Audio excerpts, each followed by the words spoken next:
At 10 years old, life seems so simple. There's really not much expected from you when it comes from school, family, or sport. You're really just focused on enjoying the time that you're able to spend with your family, enjoying the time that you're able to spend at school, and really just enjoying the time that you're able to spend in your sport. But on a Saturday afternoon in October, that would all change for me.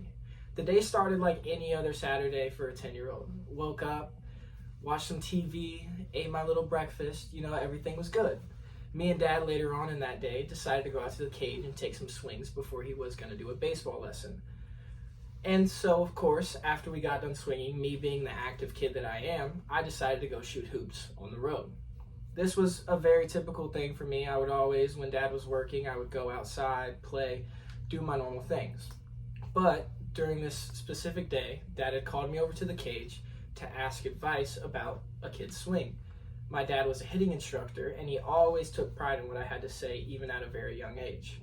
But while I was over there, the kid ended up taking a full swing, and bam, he connected with my head.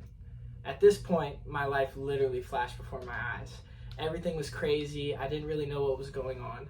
I remember my dad sprinting over out of nowhere just to try and stop the bleeding. The kid at the time was running around frantically. He didn't understand what happened. Of course, he didn't mean to try to do it, but it did happen. I remember me being held by my dad at the time, was trying to remind the kid that it was all going to be okay, even though I was the one that got hit. This was definitely something that shocked my world and shocked my family at that. Once we were able to get control of the bleeding a little bit, that's when my dad rushed me to the ER. This was a very surreal moment because I think it was the first time that I was really in a situation where I needed to be rushed to the ER because of something urgent. My mom during all of this was at her job as a dance teacher. So she had no idea that any of this was going on up until the point when we got to the ER and Dad was finally able to make the call to her. She comes in when they are sitting there telling me that I'm either going to have to be airlifted or driven by ambulance to the next biggest hospital to have surgery right away. At this point, my mom's freaking out. I mean, imagine being a mom coming into a situation. Talk about giving your mom a heart attack.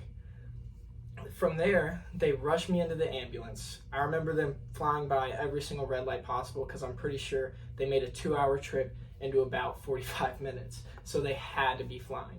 At that point, I was rushed back into the ER. And I remember sitting in this room and thinking that everything was like a spaceship. I was basically in and out of it the whole time because of the amount of blood that I had already lost. And really just the pure shock of what was going on. So once they got me into this room, they got me under the anesthesia. It was very surreal at this point. I remember talking to my parents before surgery and them just praying over me, really hoping that everything would go okay. At this point, I also still had the same mindset of telling them that everything was going to be okay. I just know that everything's going to be all right. After the surgery, my parents had found out that, or after the surgery, my parents had found out that everything went according to plan. This was a very good thing because it was a very long and extensive surgery, and they actually ended up having to put a metal plate in my head in order to fill in the rest of the gap. After my parents found out about this, I had to recover for about 3 months, and it was some of the most gruesome times of my life. I remember waking up for the next week with no vision in my left eye, not being able to see a thing because of the fact that the swelling had gone from my skull all the way down to my left side of my face. During this time, my family was definitely there for me, and they did everything that they could to take care of me. This is when I really started to realize that we have to live more like that 10-year-old before surgery. That 10-year-old before surgery really had no idea about what was going on in life and was just enjoying the time that he had. A moment like this will really wake you up and will really shock you.